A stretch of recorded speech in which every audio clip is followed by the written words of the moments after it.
Understanding emotional hunger and its impact. Food is a basic necessity for humans. It is the main source from which they get the nutrients their body needs. And when the body needs energy, it sends signals such as hunger. But this system is affected when a person is upset or angry, as many people resort to eating when feeling upset or frustrated. According to studies, the human body has an amazing defense mechanism that resists anything that might pose a danger to it, even if the danger is minor.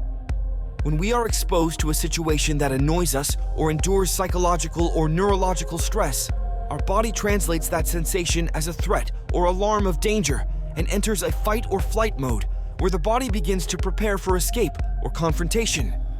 As a result, the level of the hormone adrenaline in the body rises, causing a racing heartbeat and increasing the body's energy level. Since the body does not know whether the feeling of stress is caused by a real danger or not, it takes precautions and secretes the hormone cortisol, which reduces the body's metabolism to provide energy for confrontation or escape. As a result, we may feel very hungry even if we have eaten recently, and this type of hunger is called emotional hunger. Although emotional hunger was a beneficial health response for humans in the past when they were exposed to real risks almost daily, it is now a problem facing contemporary society. When the hormone cortisol rises in the blood, it makes us crave foods rich in starches, sugar, or high fats, which have been providing energy quickly in the past. However, modern citizens turn to unhealthy sources to satisfy this urge, such as chocolate, ice cream, and pizza. These foods lead to a rapid rise in the hormone insulin, which then drops quickly and makes us feel hungry again, even if our body has got enough calories. Worse, sugary foods make us want more sugar, leading to a vicious cycle of eating and feeling hungry. A 2012 study found that people who turn to unhealthy foods when they feel sad are more likely to develop depression, and when they develop depression, they also try to escape it by eating, leaving them stuck in a vicious cycle.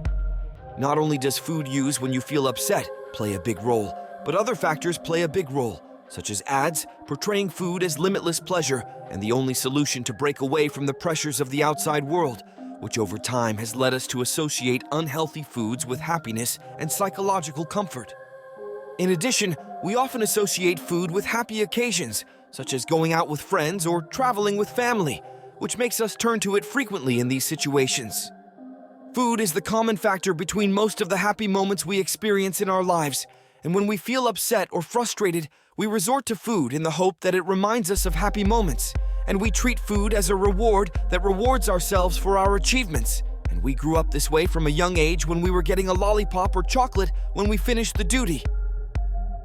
In distinguishing between true hunger and emotional hunger, because from a young age, we're not used to eating when we are really hungry and stop eating when we are really full, but all our food depends on external signals.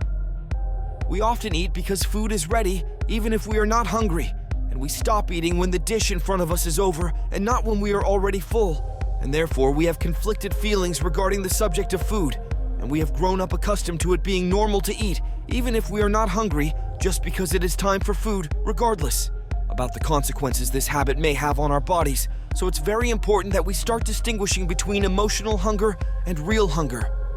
Emotional hunger is a sudden feeling of wanting to eat, as opposed to real hunger that gradually develops. Signs of emotional hunger include cravings for a certain type of food or a desire to eat large amounts of food regardless of its type. Emotional hunger can be overcome by eating a healthy meal rich in fiber and protein, exercising, reading, or taking on a hobby. It is best to avoid resorting to food to solve personal problems and work to improve psychological state through healthy habits.